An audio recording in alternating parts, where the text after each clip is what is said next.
Press Lord. देवाच्या नावाला धन्यवाद. आजच्या म्हणण्याचं वचन आहे स्तोत्रसंहिता 34:8.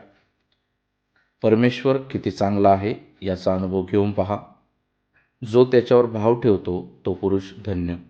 प्रियांनो, आज आपल्या जीवनामध्ये जर आपण परमेश्वरावर भाव ठेवणारे आहोत तर आपण धन्य आहोत.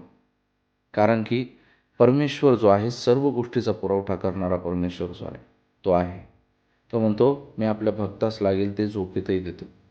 म्हणून आज आपल्या जीवनामध्ये परमेश्वरावर भाव ठेवून चालणं गरजेचं आहे. मनुष्यावर भाव ठेवणं, मनुष्यावर अवलंबून राहणं हे कधीही आपल्या जीवनामध्ये फायद्याचं ठरत नाही, कधीही आपल्या जीवनामध्ये आपल्याला लाभदायक ठरत नाही. म्हणून गरजेचं आहे मनुष्यावर नाही, परमेश्वरावर भाव ठेवणं गरजेचं आहे. आपल्या जीवनामध्ये आपल्याला वाटतं ना, ज्या गोष्टी नाही होऊ शकत त्याही करणारा आपला परमेश्वर आहे. तो परमेश्वर आहे, तो जगाचा निर्माता आहे. त्याने सर्व बनवलं आहे. त्याला माहिती आहे आपल्यासाठी काय गरजेचं आहे, कधी गरजेचं आहे, केवढं गरजेचं आहे. म्हणून त्या परमेश्वरावर भाव ठेवण्यासाठी, परमेश्वराच्या नावाचा गौरव करत चालण्यासाठी परमेश्वर या वचनाच्या द्वारे तुम्हाला सहाय्य करो. God bless you all.